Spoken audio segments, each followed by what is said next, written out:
Switzerland లో జెనీవాలోని CERN laboratory ముందర శివుడి నటరాజస్వామి స్టాచ్యూని ఉంచారు. అసలు సెర్న్ అంటే ఏమిటి, నటరాజస్వామి స్టాచ్యూని ఎందుకు ఉంచారో తెలుసుకుందాం. CERN the European Organization for Nuclear Research, ఇది 1960లో ఏర్పాటు చేశారు. ఇది ప్రపంచంలోనే అతిపెద్ద ల్యాబొరేటరీ. ఇందులో 100 దేశాలకు పైగా సైంటిస్టులు విశ్వం యొక్క పుట్టుక, ఆవిర్భావం గురించి నిరంతరం రీసెర్చ్ చేస్తూనే ఉంటారు. బిగ్ బ్యాంగ్ థియరీపై కూడా ఇక్కడే పరిశోధనలు చేశారు. వీరు 2004లో ఇండియా గవర్నమెంట్ ని అడిగి మరీ గిఫ్ట్ గా తీసుకుని జూన్ 18, 2004న నటరాజస్వామి విగ్రహాన్ని సెర్న్ ల్యాబొరేటరీ ముందర ప్రతిష్ఠించారు.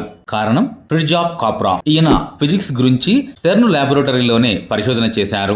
1972లో ట్యావ్ ఆఫ్ ఫిజిక్స్ మరియు అన్కామన్ విజ్డమ్ బుక్స్ రాశారు. ట్యావ్ ఆఫ్ ఫిజిక్స్ లో that Lord Nataraja is a most complete symbol of cosmic dance of subatomic particle అని, అలాగే the dance of Shiva, the Hindu view of matter in light of modern physics అనే article 1972లో main current modern thoughts లో ప్రచురించారు. ట్యావ్ of physics లో ఫ్రిడ్జాక్ కాప్రా హిందూ మతంలో నటరాజస్వామి ఈ సమస్త విశ్వంలో నిరంతరం సృష్టి మరియు విధ్వంసాన్ని ప్రతిబింబిస్తాడు. నటరాజస్వామి నృత్యం కేవలం ప్రదర్శన కాదు, విశ్వం యొక్క 5 చర్యలను సూచిస్తుంది: సృష్టి, స్థితి, విధ్వంసం, భ్రాంతి, దయ. శివుడు నృత్యం ద్వారా అన్ని దృగ్విషయాలను ఏకం చేస్తాడు, వాటిని దాని లయలో ముంచెత్తుతూ విశ్వం యొక్క డైనమిక్ ఐక్యతను ప్రదర్శిస్తాడు. విశ్వంలో అన్ని వస్తువులు విశ్వ లయ ద్వారా ఎలా ఒకదానితో ఒకటి అనుసంధానించబడి ఏకీకృతమై ఉన్నాయో శివుని నృత్యం ప్రతిబింబిస్తుంది. సెర్న్ అఫీషియల్ గా చెప్పింది నటరాజస్వామి స్టాచ్యూని డెకరేటివ్ గా పెట్టలేదు, ఇది విశ్వంలో